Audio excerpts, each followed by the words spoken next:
This is the Mazda 6, and it's a more left field alternative to a Ford Mondeo. In fact, you can think of the Ford as being a bit like a set of Converse sneakers, whereas this is like a quirky set of Onitsuka Tigers, so Japanese rather than American, a little bit more unusual, trendier I'd say.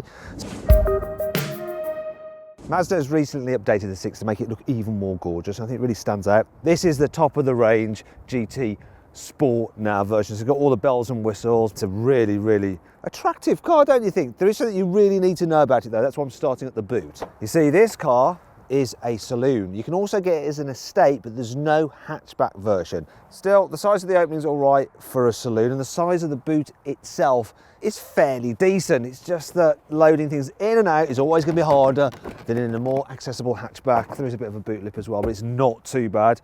In terms of clever features, nah, there's not so much. So there is a storage area down here. Underneath this mat, which is padded and feels quite expensive, look, there is absolutely no storage at all. Oh well, just some tyre repair kit. There's no tether hooks or anything like that. You can fold down the rear seats if you need to carry longer items. You just pull on these levers here. But the seats, they have not dropped, so you have to go around and do it manually.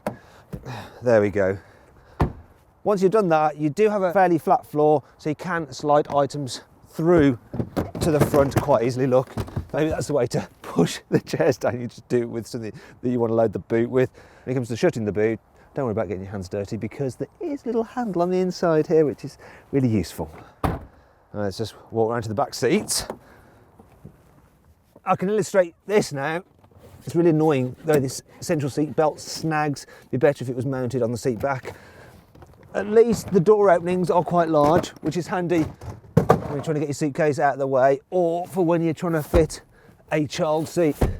So right, space in the back. Now, I've got that chair in my usual driving position. Knee room's really good. Foot room's decent as well. Look, I can slide my feet underneath the seat in front, so you can stretch out a bit more. The only issue that you might have if you're over 6 foot tall is that headroom. Look, if I'm sitting up dead straight, my head's almost touching the roof, and I'm just over 5'10". It's not the greatest. Now, if you need to carry 3 in the back at once, it gets a little bit worse as well. Yes, there's no big hump in the floor. There is a bit of a ridge, but it's not too bad. So there is plenty of room for everyone's feet, but then you really see the problem with that sloping roof lines, and it's not great for the person in the middle. Kids will be fine though, absolutely fine. And they're like this, look. The rear windows, they go all the way down. It's just a shame the ledge is a little bit high, so real small kids might struggle to see out of it. Now, one thing I can't complain about is this, look. The rear seat bench is just so deep, so you get lots of under thigh support. In fact, the seats are super plush on this car because it's the top spec. You've not only got this lovely leather, but you've also got these shiny bits of trim on the seat all the way in the back. In fact, quality back here is lovely. For instance, check this out. The seat backs are leather. You've got that silver trim again there. The pockets on the seat backs, they're really expensive, feeling like you can put your iPad in there and it'll hold it nice and secure. It doesn't flop around. There's some air vents here. They might be wondering, where the heck are the USB charging ports? Well, I'll show you. In here, if I flip this up, they are there. That's pretty clever. Got some extra storage here. The buttons for the heated seats as well, and then you've got your cup holders. Look, there. Although, yeah, they're not great, are they? Also, what's not great is this, look. There's no little tab to pull this out, so you do have to like dig in there with your hand. Another thing to point out is this, look. So the coat hook is here, so if I hang my coat up, it's just going to be like dangling against me. They're much better if they're mounted here like they are in most of the cars. The lighting system in the back, not ideal. Sort of illuminating my knees, not my book, which would be there. Let's move on to the front. Now, like I said, this is the range-topping car. So it's got lots of equipment. And the first thing to note is the quality of the interior. I mean, look at the dash design and this two-tone effect we've got here. Now, if you don't have the light leather interior, then you don't get that. I mean, it's completely up to you. But generally, the quality is lovely. I mean, I like the way you've got this strip in, it runs round into the doors. You've got these wooden inlays here on the dash, on the doors as well. The quality of the dash itself is really nice, and on the door tops. Then this, because it's the range-topping car, you get this suede effect. Now, the problem with this, being in this colour, it could get dirty if you rub your hands on it like that, but most people aren't going to do that, are they? Just motoring journalists testing the quality of the interior trim. You've got the suede effect here on the door trim as well. And check this out, look how squidgy and soft this is. In fact, you have to reach really low down to feel some cheaper plastics, and they're not too bad anywhere at all inside this car. I like this as well. Look, when you open the door, the actual air vent is cut away into the door. The steering wheel feels nice as well. The layout of the ventilation system is really easy to use. The buttons are nice and big. Also, the electric window switches, they've got little metal inlays on them, which adds to the quality feel yet again. And the control for the infotainment system has a really nice feel to it. So let's talk about the infotainment system. You can control it using the swivel wheel, the shortcut buttons, and it's also a touchscreen as well. So you decide how you want to use it. Touchscreen is probably better when you're stationary, this when you're driving. And generally, this system is quite nice and easy to use. The graphics aren't the sharpest, it's not the brightest, but it generally does a good job and it's not laggy at all. Look at that. I like the dials in this car. So you've got analog rev counter, but then the speedo is digital.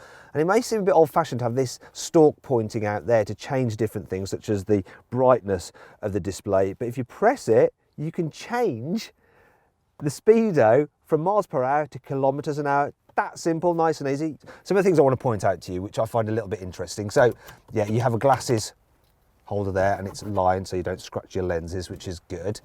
This sun visor has to be one of the thickest I've ever felt in a car. It's about, look, that thick. It's a bit unnecessary, but I like this. Look, you've got a little pouch there where you can put something, maybe your mobile phone, if you want to keep it away, or your parking ticket. And I like this as well, look.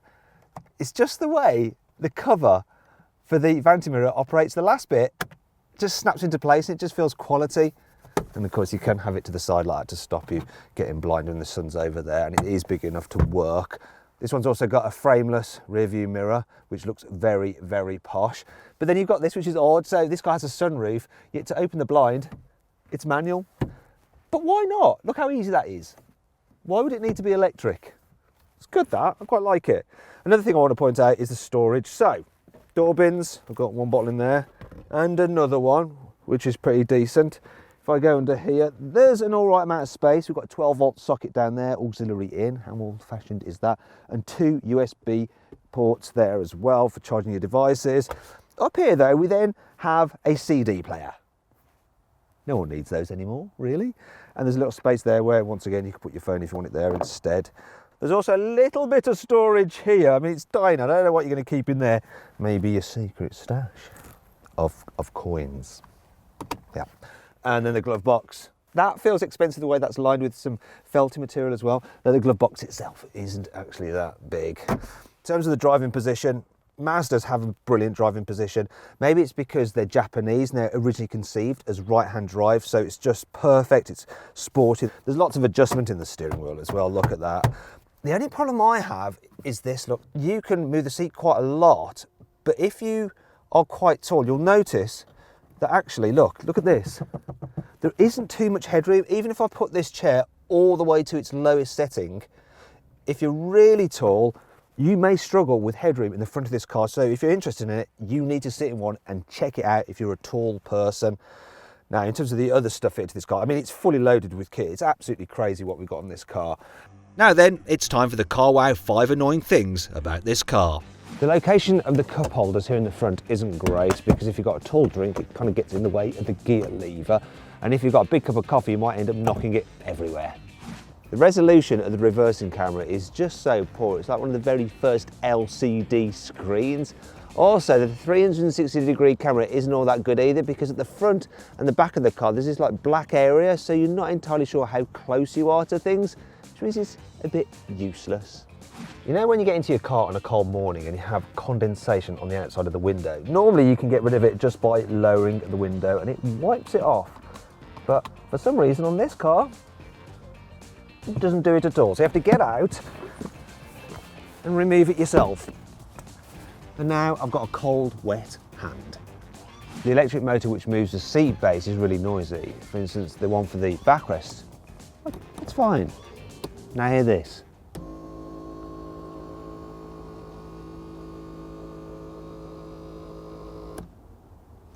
Rather than have the fuel filler cap automatically open when you get out of the car and the car's unlocked, or have it on a neat and tidy electronically operated button, it's actually on an old-fashioned cable-connected lever to the filler cap itself. How old-fashioned is that? Thankfully, this car has plenty of cool features to help make up for all this. Here's 5. You get height adjustment on the seat belt, and the mechanism is very easy to operate. Look, it means you can have it at the perfect height without worrying about strangling yourself. The Mazda 6 has something called iLeave, so when you're braking, it actually recoups some of that energy, puts into the battery to store it, and then you can use that to power things like the ventilation system, the stereo, the heated seats and other electrical stuff, and that helps improve the efficiency. This car comes with a heads-up display as standard on every single model. Now, that's the kind of tech you normally have to pay extra for, even on very expensive cars. This optional sol red paint is painted on using a special technique known as takamunuri, and apparently that makes it 20% brighter. I'm not entirely sure what it's 20% brighter compared to. I just read it in the brochure. It sort of impressed me. The petrol versions of the Mazda 6 have cylinder deactivation to help improve economy when you're just cruising. This is the diesel, so it doesn't have it, but I will point out that this is quite quiet for a 4-cylinder diesel. They're even more rapid than this normally. For a largish car, this Mazda 6 is quite easy to drive in town. I think you get a really good view out the front. There's not too much of a blind spot here because the mirror is mounted on the door rather than on this pillar, so it doesn't get in the way and you can look around this quite easily. You've got a decent sized back window as well, so yeah, that's not bad. Other things that I like about it for driving in town are the steering, which is very, very light.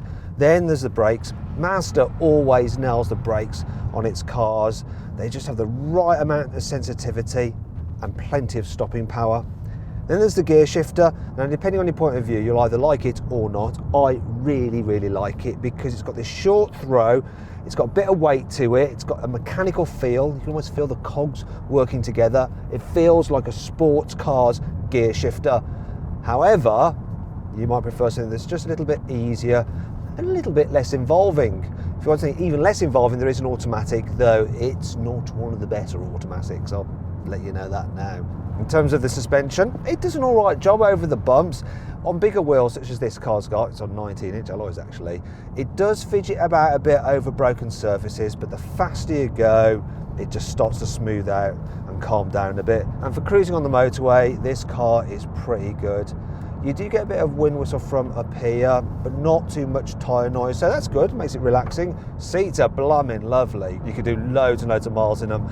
The engine, the 2.2 diesel engine that you get from Mazda is great. It's smooth, it's punchy. This one has over 180 horsepower, and it just feels fast. Great for overtaking, great for towing, and I'm getting great economy, almost 48 miles per gallon, and I haven't been driving this car particularly sedately either. If you're going to get this car, get this engine. Don't bother with one of the petrols. They're either too weedy or the 2.5 is too expensive and too thirsty. Now though, we've come to some twisty roads where you think a Mazda's going to excel, and it does actually go around the corners all right, but it's not quite as good as I expected because the steering, it doesn't feel like it's connected to the front wheels. No idea what the front wheels are doing, which is a shame really, because when you start to push this car hard, you want to know what they're doing because they start to run out of grip and it doesn't hold on in the corners quite as well as you might think it does. For instance, a Vauxhall Insignia Grand Sport does actually grip better. It's all right though. For most people, this will be fine.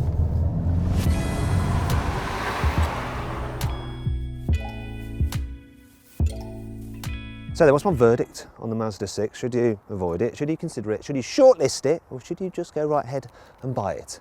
Well, I reckon you should shortlist the Mazda 6. It's a really nice all-round family saloon car.